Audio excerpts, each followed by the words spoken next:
6장. 어느 날 안젤름 신부님이 골드문트를 약재실로 불렀다. 그 방에는 멋지고 신기한 약초 향기가 가득했다. 골드문트는 이 방을 속속들이 잘 알고 있었다. 신부님은 그에게 바싹 말린 식물 한 포기를 보여주었다. 책갈피에 깨끗이 보존되어 있던 식물을 꺼내놓고 신부님은 그에게 이 식물 이름을 아는지 또 들판에 피어 있을 때의 모습을 정확히 묘사할 수 있는지 물었다. 골드문트는 잘 알고 있었다. 그 식물의 이름은 꼬리솔나물, 이것은 고추나물 속의 작은 초목입니다. 그 식물의 이름은 꼬리솔나물이었다. 골드문트는 이 식물의 모든 특징을 분명하게 묘사해야만 했다. 노수도사는 흡족해하면서 이 젊은 친구에게 한 가지 부탁을 했다. 오후에 이 식물을 넉넉하게 한 다발 채집해 오라는 것이었다. 그러면서 이 식물이 잘 자라는 것도 일러주었다. 그 대신 오후 수업은 면제해 주겠네. 반대하지는 않겠지? 손해볼 것도 없잖아. 자연을 아는 것도 학문의 일부니까. 고지식하게 문법만 따진다고 되는 게 아니거든. 골드문트는 교실에 앉아있는 대신에 몇 시간씩 화초를 채집하는 일이 너무나 반가워서 신부님께 감사드렸다. 이 기쁨을 더욱 완벽하게 맛보기 위해 마구간지기 아저씨한테 사정하여 전박이 말을 타고 가기로 했다. 점심 식사를 마치자마자 마구간에서 말을 끌고 나왔다. 전박이는 펄쩍 뛰며 반갑게 인사를 했다. 골드문트는 안장에 뛰어올라 따스하고 청명한 날씨를 즐기면서 아주 흡족한 기분으로 수도원 바깥으로 말을 몰아갔다. 1시간 남짓 산책을 하듯이 말을 타고 가면서 그는 신선한 공기와 들판의 향기를 즐겼다. 무엇보다 즐거운 것은 역시 말타기였다. 그러고는 맡은 일을 떠올리며 신부님이 일러주신 장소 가운데 한 곳을 찾아갔다. 그늘진 단풍나무 아래에 말을 메어놓고 말과 몇 마디 주고받으며 빵 한 조각을 먹이고는 그 식물을 찾아 나섰다. 밭 몇 떼기가 휴경지로 방치되어 있었다. 밭에는 온갖 잡초가 무성했다. 말라 비틀어진 살갈키 덩굴과 하늘색 꽃이 피어있는 치커리, 그리고 시러 죽은 여기풀 사이사이로 제대로 자라지 못한 키 작은 양귀비도 보였다. 양귀비에는 창백한 색깔의 마지막 꽃잎과 잔뜩 여문 수많은 씨주머니들이 달려있었다. 밭 사이에 경계선에 쌓아올린 몇몇 돌 무더기 틈새에는 도마뱀이 살고 있었고 그곳에 노란 꽃을 피운 꼬리솔나물 무리도 자라고 있었다. 골드문트는 나무를 캐기 시작했다. 넉넉히 한 움큼 캐고 나서 그는 돌에 긁터 앉아 휴식을 취했다. 햇살이 뜨거웠다. 그는 저 멀리 숲 언저리의 짙은 그늘 쪽을 갈망의 눈길로 바라보았다. 그렇지만 채집할 풀이 자라는 곳이나 말을 메우둔 곳에서 그렇게 멀리 떨어진 곳까지 갈 생각은 없었다. 그래도 여기서는 말이 보였다. 그는 따뜻한 자갈더미에 그대로 눌러앉아 도망친 도마뱀이 다시 나타나는 것을 보겠다는 심산으로 꼼짝 않고 있으면서 꼬리솔나물 냄새를 맡아보기도 하고 또 조그만 이파리를 쳐들어 햇살에 비춰보기도 했다. 그러자 수백 개의 자잘한 가시들이 눈에 들어왔다. 신기하다는 생각이 들었다. 수많은 작은 이파리들 하나하나와 마치 술을 놓은 것처럼 하늘이 한 조각씩 와서 박혀 있는 것이었다.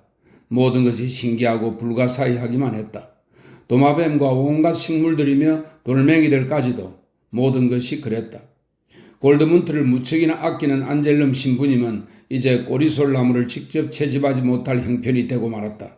신부님은 벌써 다리가 마비되어 여러 날째 외출을 못하고 있었는데 그의 의술로도 고칠 수가 없었다. 어쩌면 머지않아 돌아가실지도 모를 일이었다. 방 안의 약초들은 여전히 향기를 내고 있었지만 방 안 어디서도 노 신부의 기운은 더 이상 느껴지지 않았다. 어쩌면 10년이나 20년 정도는 더 살아 계실지도 모르지만 그렇더라도 듬성듬성한 백발이며 눈가에 기이하게 붉어진 주름살들은 여전하실 것이다. 그런데 골드문트 자신은 어떻게 될까? 20년이 지나면 어떤 모습일까? 모든 것이 불가사의했다. 아름다우면서도 슬프기만 했다. 사람은 아무것도 모르는 존재인 것이다. 사람은 인생을 살면서 이 땅을 누비고 다니기도 하고 숲을 가로질러 말을 달리기도 한다. 그런가 하면 무언가를 요구하고 약속하고 그리움을 불러일으키기도 하는 여러 가지 것들과 마주치기도 한다. 저녁 하늘의 별, 한 송이의 푸른 초롱꽃, 갈대숲 같은 초록빛의 호수, 어떤 사람이나 소의 눈동자 이런 것들과 마주치는 것이다. 그러면 때로는 여태껏 한 번도 보지 못했지만 오래전부터 그려오던 어떤 일이 바야흐로 벌어지는 듯한 확신과 함께 모든 것을 뒤덮은 베일이 벗겨져 내리는 느낌이 드는 것이다. 그러다가 그런 순간도 지나가 버리고 아무 일도 없었던 것처럼 되고 만다. 여전히 수수께끼는 풀리지 않고 비밀의 마법도 풀리지 않으며 결국 사람은 늙어서 안젤름 신부님처럼 노회해 보이거나 다니엘 수도 원장님처럼 지혜로 보이더라도 여전히 아무것도 모르기는 마찬가지일 것이며 여전히 무엇인가를 기다리며 귀를 기울이고 있어야만 하는 존재인 것이다. 골드문트는 속이 텅 빈 달팽이 껍질 하나를 집어들었다. 달팽이 껍질은 돌멩이들 사이에 부딪혀 희미하게 달각거리는 소리를 냈으며 햇볕으로 인해 따뜻하게 달구어져 있었다. 골드문트는 둘둘 말린 껍질의 모양새며 나선형으로 새겨진 곡선, 익살맞은 모양으로 점점 가늘어지는 관, 속이 텅 빈 구멍, 그 속에서 반짝이는 진주빛 광택을 넋을 잃고 관찰했다. 그는 또 눈을 감고 손끝의 촉감만으로 달팽이 껍질의 생김새를 느껴보기도 했다. 그것은 거의 오랜 버릇이자 장난이었다. 헐거운 손가락 사이로 달팽이 껍질을 돌려가며 누르지 않고서 미끄러지듯 촉감을 느끼고 껍질의 생김새를 어루만지며 그대로 그려보았다. 그런 형태가 창조되기까지의 경이와 그런 형태의 몸통이 갖춰지기까지의 마술적 신비의 희열을 느끼면서 그는 꿈꾸는 듯한 기분으로 학교 교육과 학문 연구의 문제점이 바로 이런 데 있다고 생각했다. 그러니까 인간의 정신이란 모든 것을 마치 2차원의 평면처럼 보고 묘사하려는 경향이 있지 않은가 하는 생각이 들었던 것이다. 모든 이성적 존재의 결함과 무가치함도 아마 그와 비슷한 문제로 정리될 수 있을 것 같았다. 그렇지만 골드문트는 이런 생각을 명확하게 정리할 수 없었고 달팽이 껍질은 그의 손가락에서 미끄러져 떨어졌다. 피곤하고 졸음이 왔다. 시들면서 점점 더 짙은 향기를 내기 시작하는 약초다발 위로 머리를 숙이다가 그는 햇살 아래 그대로 잠이 들었다. 그의 신발 위로 도마뱀이 달려갔고 무릎 위에서는 캐놓은 약초가 시들어갔다. 단풍나무 아래에서 기다리고 있던 점박이는 점점 초조해졌다. 숲 저쪽에서 누군가가 걸어왔다. 색이 바랜 파란 치마를 입은 젊은 여성이었다. 그녀는 빨간색의 조그만 두건으로 검은 머리를 묶고 있었고 얼굴은 여름 햇살에 갈색으로 그을어 있었다. 그녀는 가까이 다가왔다. 손에는 보자기로 산 꾸루미를 들고 입에는 작고 새빨간 페랭이 꽃 한 송이를 물고 있었다. 그녀는 앉은 채 잠든 사람을 바라보았다.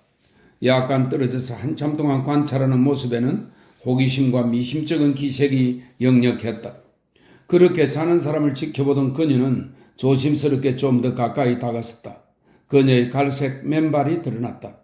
골드문트의 바로 앞에 멈추어선 그녀는 다시 그를 바라보기 시작했다. 미심쩍어하는 기색은 사라졌다. 잠들어 있는 잘생긴 젊은이는 위험해 보이기는커녕 호감을 주는 인상이었다. 이 사람은 어떻게 이곳 휴경지까지 오게 되었을까? 꽃을 채집하고 있었구나 하고 그녀는 미소를 띠며 그를 바라보았다. 꽃은 이미 시들어 있었다. 골드문트는 눈을 뜨면서 꿈속의 숲에서 되돌아왔다. 머리의 촉감이 부드러웠다. 어떤 여성의 품에 누워 있었던 것이다. 아직 잠이 들 깬 그의 놀란 눈을 어느 낯선 여인의 따뜻한 갈색 눈동자가 가까이에서 들여다보고 있었다. 그는 당황하지 않았다. 결코 위태로운 상황은 아니었다. 따뜻한 갈색의 별 2개가 다정하게 내려다보고 있는 것 같았다. 이윽고 골드문트의 놀란 눈초리에 여인은 미소로 응답했다. 너무나 다정한 미소였다. 그 역시 서서히 미소를 짓기 시작했다. 그의 미소 짓는 입술 위로 그녀의 입이 내려왔다. 두 사람은 부드러운 입맞춤으로 인사를 나누었다. 그러는 동안 어느새 골드문트에겐 마시러 나갔던 날 저녁의 일이며 머리를 길게 따은 어린 소녀의 모습이 떠올랐다. 하지만 아직 입맞춤은 끝나지 않았다. 여인의 입은 그 입에서 떨어지지 않은 채 유희를 계속했다. 그의 입술을 핥고 유혹하다가 마침내 드세고도 탐욕스럽게 깨물었다. 그의 피를 달아오르게 하고 그의 몸속 가장 깊은 곳에 흐르는 피까지도 잠에서 깨어나게 했다. 그렇게 오래도록 말없이 유희를 계속하면서 갈색 피부의 여인은 골드문트를 부드럽게 가르치며 자기 자신을 소년에게 바치는 것이었다. 그로 하여금 탐색하고 발견하게 해주었으며 그를 달아오르게 했다가는 다시금 이글거리는 불꽃을 식혀주기도 했다. 행복하고도 짧은 사랑의 축복이 골드문트에게 무지개처럼 피어나 황금빛으로 타올랐다가는 다시 서서히 사그라들었다. 골드문트는 눈을 감고 누워 있었다. 얼굴은 여인의 가슴에 파묻은 채였다. 두 사람은 아무 말도 하지 않았다. 여인은 조용히 움직임을 멈추고는 살며시 그의 머리칼을 쓰다듬어 주면서 서서히 정신이 들게 했다. 그는 마침내 눈을 떴다. 그가 말했다. 당신은 대체 누구죠? 리제라고 해요. 그녀가 말했다. 리제? 그는 그녀의 말을 따라하며 그녀의 이름을 음미했다. 리제, 당신은 사랑스러워요? 그녀는 그의 귀에다 입을 갖다 대며 속삭였다. 당신은 이번이 처음인가요? 저 말고는 이전에 아무도 사랑하지 않았나요? 그는 고개를 가로저었다. 그러고는 갑자기 벌떡 일어나 주위를 둘러보고 또 들판 건너편에 걸려있는 하늘을 바라보았다. 그러면서 소리쳤다. 아니, 벌써 해가 완전히 기울었잖아. 돌아가야 해. 대체 어디로요? 수도원으로. 안젤름 신부님께 돌아가야 해요. 마리아브론 수도원 말인가요? 그곳에 계세요? 저와 함께 더 머물고 싶지 않으세요? 물론 그러고 싶어요. 그럼 가지 마세요. 그건 안 돼요. 옳지 않아요. 게다가 약초도 더 캐야만 해요. 정말 수도원에 계신가요? 그래요. 저는 수도원 학생입니다. 하지만 앞으로는 그곳에 있지 않을 거예요. 당신을 찾아가도 될까요, 리제? 당신이 사는 곳은 어디죠? 집은 어딘가요? 이봐요. 내게는 집이 없답니다. 그런데 이름도 가르쳐주지 않을 거예요? 아, 골드문트라고요? 귀여운 골드문트 씨, 저에게 한 번만 더 키스해 주실래요? 그러면 보내드리죠. 집이 없다고요? 그럼 잠은 어디서 잡니까? 당신이 원한다면 숲속이나 집더미에서 당신과 함께 자면 되죠. 오늘 밤 오실래요? 그럼요. 어디로 가면 되죠? 어디 가면 당신을 만날 수 있죠? 새끼 부엉이 소리를 낼 수 있겠어요? 한 번도 해보지 않았어요. 그럼 지금 해봐요. 그는 부엉이 소리를 흉내내 보았다. 그녀는 소리내 웃으며 흡족해 했다. 그러면 오늘 밤 수도원을 빠져나와 부엉이 소리를 내세요. 저는 근처에 있을게요. 귀여운 골드문트 씨, 제가 마음에 드세요? 아, 당신이 너무 마음에 들어요, 리제. 이따가 올게요. 조심히 가세요. 저는 떠나야 합니다. 숨을 헐떡이도록 말을 몬 골드문트는 저녁 노을이 질 무렵 수도원으로 돌아왔다. 안젤름 신부님이 몹시 바쁜 것을 보고는 안심이 되었다. 동료 학생 하나가 맨발로 개천에서 놀다가 깨진 병 조각을 밟았던 것이다. 이제 나르치스를 찾아갈 때가 되었다고 생각했다. 식당에 대기하면서 봉사하는 수도사에게 물어보니 나르치스는 저녁을 먹으러 오지 않을 거라고 대답했다. 오늘이 금식일인데다 밤에는 성무일도가 있기 때문에 이 성무일도는 매일 정해진 시간에 하나님을 찬미하는 교회의 공적이고 공통적인 기도를 말합니다. 밤에는 성무일도가 있기 때문에 지금은 아마 자고 있을 거라는 대답이었다. 골드문트는 달려갔다. 그 친구가 긴 피정기간 동안 쉬면서 잠자는 곳은 수도원 안쪽의 어느 고해실이었다. 그는 깊이 생각할 겨를도 없이 거리로 달려갔다. 문가에 귀를 기울여 보았다. 아무 소리도 들리지 않았다. 골드문트는 살며시 안으로 들어갔다. 출입이 엄하게 금지되어 있다는 사실도 지금은 전혀 문제가 되지 않았다. 좁다란 간이 침대 위에 나르치스가 누워 있었다. 희미한 불빛에 비친 그의 모습은 창백하고 깡마른 얼굴에다 두 손을 가슴에 모으고 반드시 누워있는 것이 마치 죽은 사람 같았다. 그런데 나르치스는 눈을 뜨고 있었다.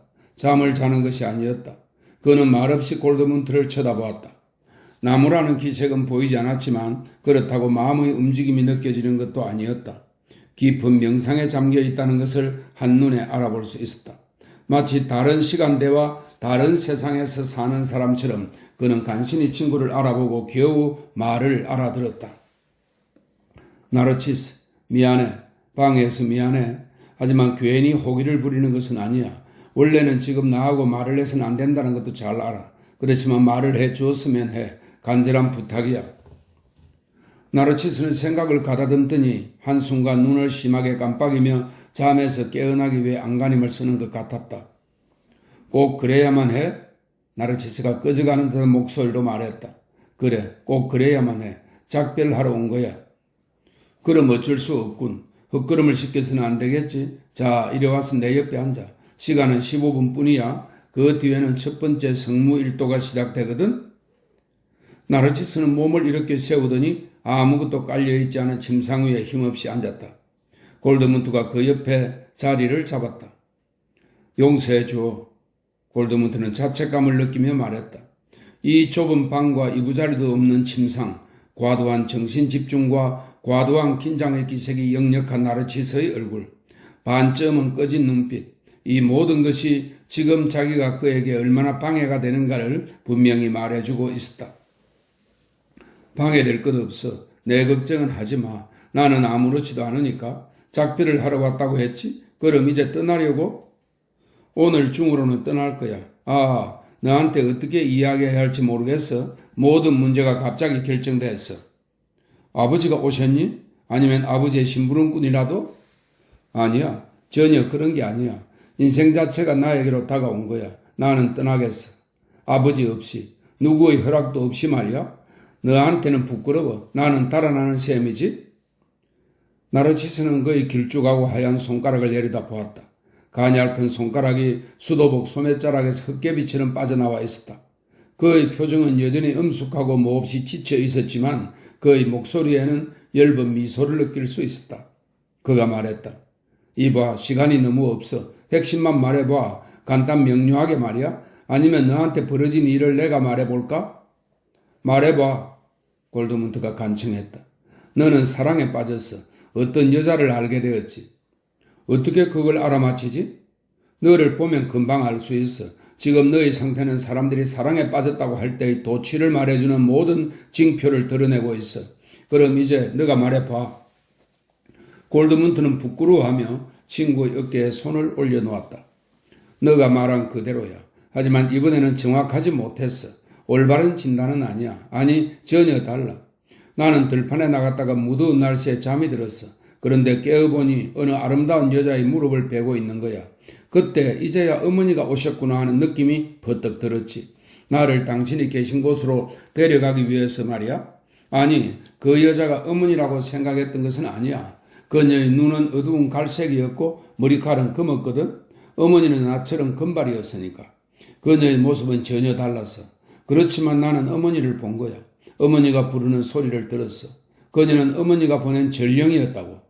내 가슴에 피어난 꿈처럼 갑자기 남 모르는 아름다운 여인이 다가온 거야. 그녀는 내 머리를 품에 안고 있었지. 나에게 꽃다운 미소를 지어 보였고 나를 사랑해 주었지. 첫 입맞춤에 나는 금방 몸속이 녹아내리는 듯한 야릇한 통증을 느꼈지. 여태껏 느껴온 모든 그리움과 꿈, 내 속에 잠자고 있던 온갖 달콤한 불안과 비밀이 깨어나서 모든 것이 변모하고 마치 마술에 걸린 것처럼 새로운 의미를 갖게 되었지. 그녀는 여성이란 어떤 존재이며 어떤 비밀을 간직한 존재인가를 나에게 가르쳐 주었어.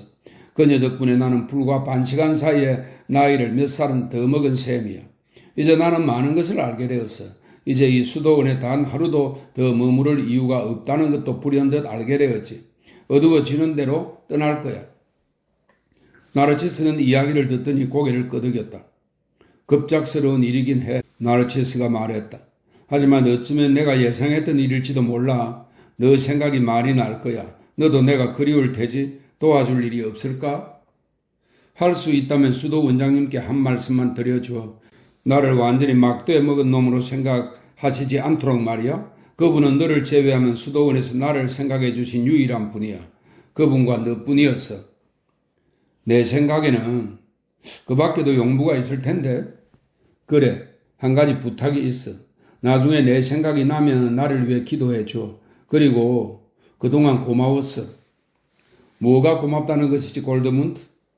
너의 우정과 인내심, 그 모든 것이 고마워. 그리고 힘든 형편인데도 오늘 내 이야기를 들어주었잖아. 또 나를 제지하지 않은 것도 고마워.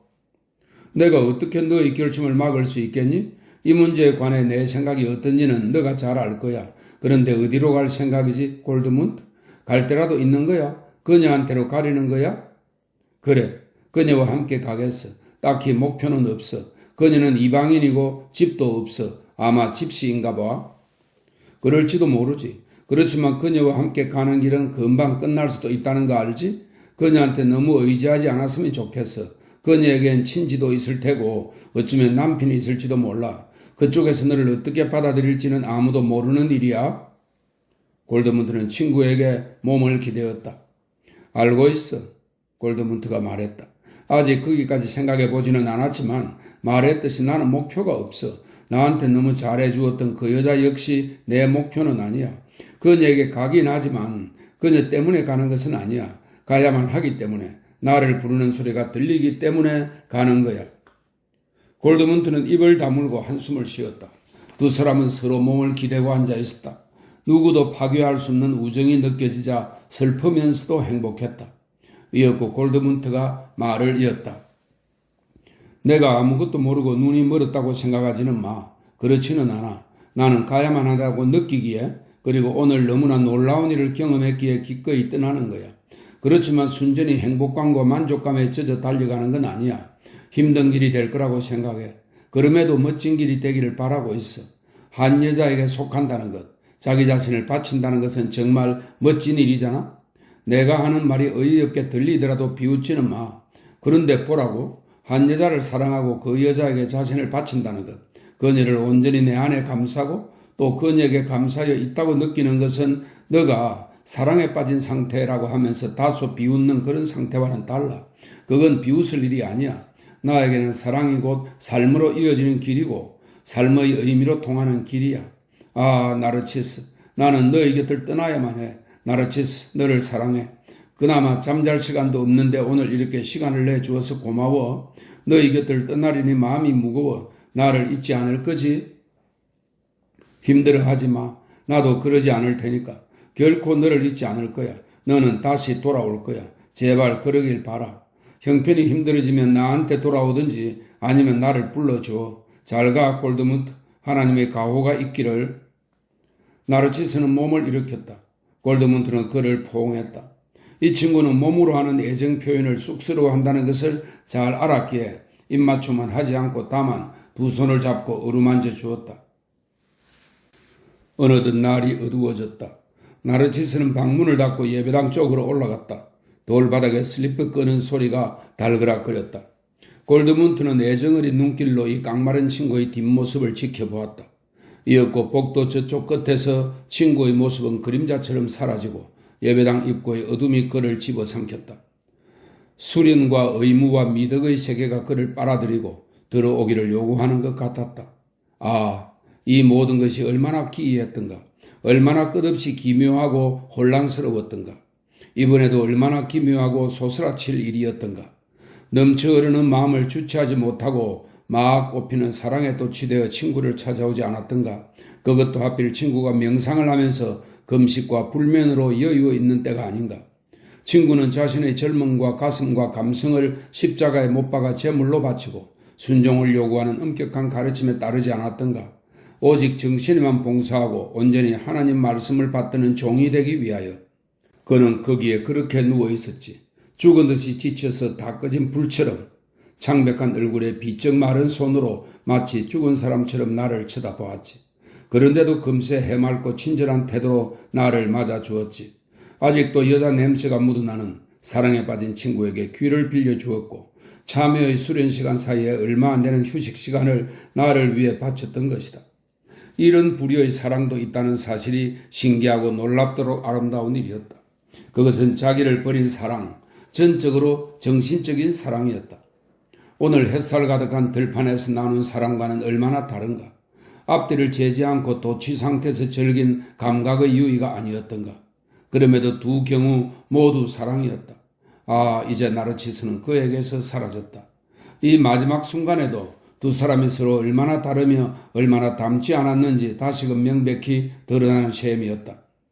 나르치스는 지금 제단 앞에서 지친 무릎을 꿇고 기도와 묵상으로 지새울 밤을 위해 정갈하게 마음의 준비를 하고 있을 것이다. 밤새 그에겐 단 2시간씩 휴식과 수면밖에 허용되지 않을 것이다. 그 반면 골드문트 자신은 이곳에서 도망쳐 그 어딘가에 있을 나무 밑에서 사랑을 찾아 그녀와 달콤한 동물적 유의를 다시금 즐길 것이다. 어쩌면 나르치스는 그럴 마음만 있었다면 이 문제에 관해 경청할 만한 조언을 해줄 수도 있었을 것이다. 그러나 이제 골드문트는 나르치스와는 다른 존재가 되어 있다. 골드문트로서는 이 멋지고 전율스러운 수수께끼와 혼란을 규명하고 이 문제에 대한 결론을 도출할 필요도 없어진 것이다. 이제는 오직 자기 앞에 놓인 불확실하고도 어리석은 골드문트만의 길을 가는 도리밖에 없다. 한밤의 교회를 지키는 이 최고의 친구를, 자기를 기다리고 있을 그 아름답고 따뜻한 젊은 여성 못지않게 자신을 바쳐 사랑하는 수밖에 없는 것이다. 5만 가지 감정들이 서로 다투느라 흥분된 가슴을 안고 수도원 앞마당의 보리수나무 아래를 살며시 벗어나 물레방앗간을 통해 바깥으로 빠져나가는 길을 찾으면서 골드문트는 미소를 짓지 않을 수 없었다. 일찍이 콘라드와 함께 바로 이 새길을 통해 수도원을 빠져나가 마실을 나갔던 일이 갑자기 생각났던 것이다. 당시에는 잠깐 동안에 금지된 나들이가 얼마나 흥분되고 또 은근히 겁이 났던가. 그런데 오늘은 이곳을 아주 떠나 훨씬 더 엄하게 금지되고 더 위험스러운 길을 가는데도 전혀 두렵지 않았고 문지기 아저씨나 수도 원장님 또는 선생님들이 생각도 나지 않는 것이다. 개울가에 놓여있던 널빤지가 이번에는 보이지 않았기에 다리도 없이 개울을 건너야만 했다. 그는 옷을 벗어서 개울 건너편으로 던져놓고서 벌거벗은 채로 수심이 깊고 물살이 센 개울을 건너갔다. 차가운 물이 가슴까지 차올랐다. 건너편에 당도하여 옷을 입고 있는 동안 골드문트의 생각은 다시 나르치스에게 가 있었다. 너무나 부끄럽게도 지금 이 순간에 자기가 하는 행위는 일찍이 나르치스가 예견하고 또 이끌어 주었던 그대로일 뿐이라는 사실을 골드문트는 명확히 깨달았다. 영리하지만 자기를 비우는 듯한 나르치스의 얼굴이 다시 한번 너무나 또렷이 눈에 들어왔다.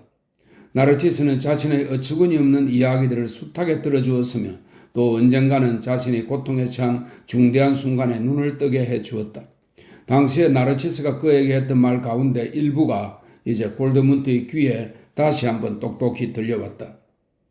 너가 어머니의 품에 잠들어 있다면 나는 황야에서 깨어있는 셈이지. 너가 소녀를 그리워한다면 나는 소년을 그리워해.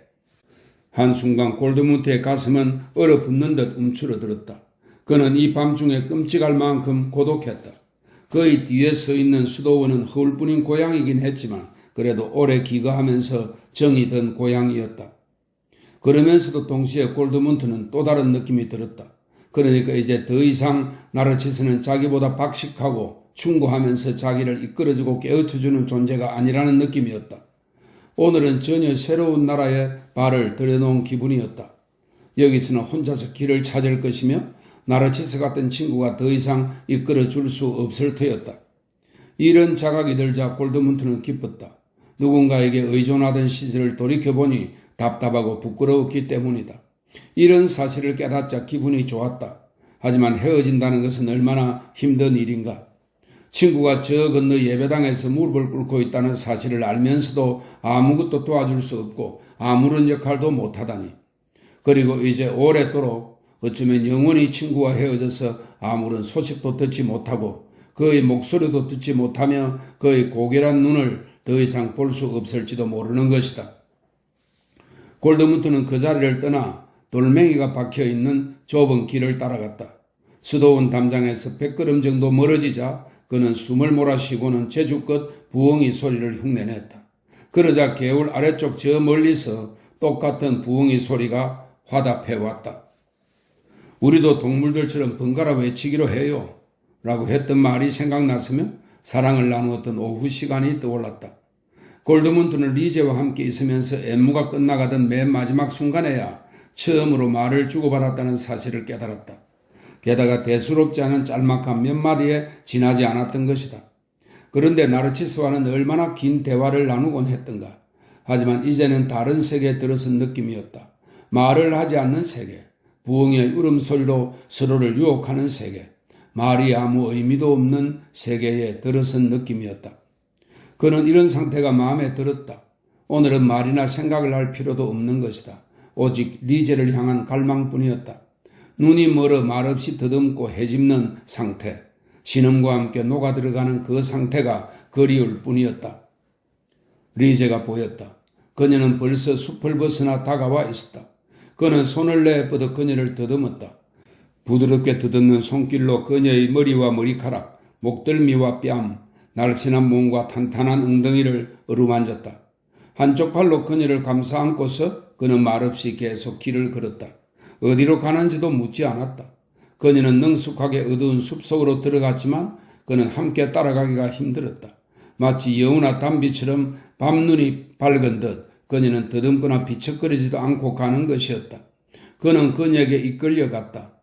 밤속으로, 숲속으로, 말도 없고 생각도 없는 깜깜하고 신비로운 땅으로. 그는 더 이상 아무 생각도 하지 않았다. 떠나온 수도원도 나르치스도 생각하지 않았다. 그들은 말없이 캄캄한 숲길을 달려갔다. 때로는 부드러운 틀 같은 이끼가 밟히기도 했고 때로는 단단하게 갈비뼈처럼 튀어나온 나무 뿌리에 걸리기도 했으며 또 때로는 높다란 나무 꼭대기들 사이로 휘뿌연 하늘이 살짝 드러나는가 하면 그러다가 칠흑처럼 깜깜해지기도 했다. 나무 등불이 얼굴을 치기도 하고 산딸기 등굴에 옷자락이 걸리기도 했다.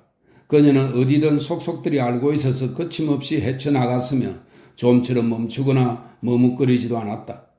한참 만에 그들은 소나무가 듬성듬성 서 있는 탁 트인 공터에 다다랐다. 저 멀리 창백한 밤하늘이 드러났다.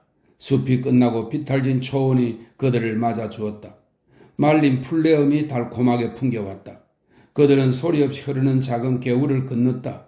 탁 트인 이곳은 숲보다 오히려 더 조용했다. 바스락거리는 등불이나 잽싸게 날아오르는 밤짐승도 없었고 마른 나무가 부르짖는 소리도 들리지 않았다. 커다란 건초더미 옆에서 리제는 걸음을 멈추었다. 여기서 쉬어요, 리제가 말했다. 그들은 건초더미 속에 자리를 잡았다. 이제 겨우 긴 숨을 몰아쉬며 휴식을 즐겼다. 둘은 다소 지쳐 있었다. 그들은 몸을 쭉 뻗고서 정적에 귀를 기울였다. 땀에 젖은 이마가 마르고 달아올랐던 얼굴이 서서히 식는 것이 느껴졌다. 골드문트는 나른한 상태에서 몸을 웅크리고는 장난을 하듯이 무릎을 끌어당겼다가 다시 펴곤 하면서 밤 공기와 건초 내음을 길게 들이마셨다. 지난날도 앞날도 생각하지 않았다. 오직 사랑하는 여인에게서 전해오는 향기와 온기에 서서히 빠져들어 황홀한 상태에서 그녀가 쓰다듬는 손길에 그때마다 응답할 뿐이었다. 곁에서 그녀가 차츰 달아오르기 시작해 몸을 자꾸만 밀착시켜 오는 것이 느껴지자 행복했다. 그렇다. 여기서는 말도 생각도 필요 없었다. 소중하고 아름다운 모든 것이 또렷이 느껴졌다. 여인의 육체에서 발산되는 젊음의 기운과 소박하고 건강한 아름다움이 느껴졌고 그녀의 몸이 달아오르고 갈망하는 것이 느껴졌다. 또한 그녀가 이번에는 처음과는 다른 방식으로 사랑받고 싶어 한다는 것도 분명히 느껴졌다. 이번에는 그녀가 그를 유혹하고 가르쳐주는 식이 아니라 그가 달려들어 욕망을 드러내길 기다렸다. 그는 욕망의 물결이 자기 몸을 통과하도록 가만히 내버려 두었다. 소리 없이 조용히 타오르는 불길을 느끼며 그는 행복에 젖어들었다. 불길은 두 사람 속에서 활활 타오르며 이 보잘것없는 잠자리를 온통 침묵에 잠긴 밤의 살아 숨쉬며 타오르는 중심으로 만들어 주었다. 리제의 얼굴 위로 몸을 숙이고 어둠 속에서 그녀의 입술에 입맞춤을 하려던 순간 갑자기 그녀의 눈과 이마에 부드러운 빛이 어른거리는 것이 보였다. 놀라서 시선을 돌리자 어스름한 빛이 떠오르며 금방 환해지는 것이었다. 왜 그런지 알아차린 그는 몸을 돌렸다. 길게 펼쳐진 우거진 숲 언저리로 달이 떠오르고 있었다. 은은한 달빛이 그녀의 이마와 뺨을 스치고 동그랗고 하얀 목덜미 쪽으로 흘러내리는 것을 그는 경이롭게 바라보았다. 그러고는 황홀한 어조로 나직이 말했다. 당신은 정말 아름다워. 그녀는 선물이라도 받은 사람처럼 수줍게 미소 지었다. 그는 그녀의 상처를 일으켜 세우고 그녀를 도와 목덜미에서부터 살며시 옷을 벗겼다. 이윽고 그녀의 어깨와 가슴이 서늘한 달빛에 어슴풀의 맨살로 드러났다. 그는 섬세한 그늘을 따라 눈과 입술로 넋을 잃고 바라보고 입맞추었다. 그녀는 마치 마술에 걸린 듯이 가만히 있었다. 눈길을 떨군 그녀의 황홀한 표정은 마치 그녀 자신도 몰랐던 아름다움이 바로 이 순간 처음으로 발견되어 드러난 것만 같았다.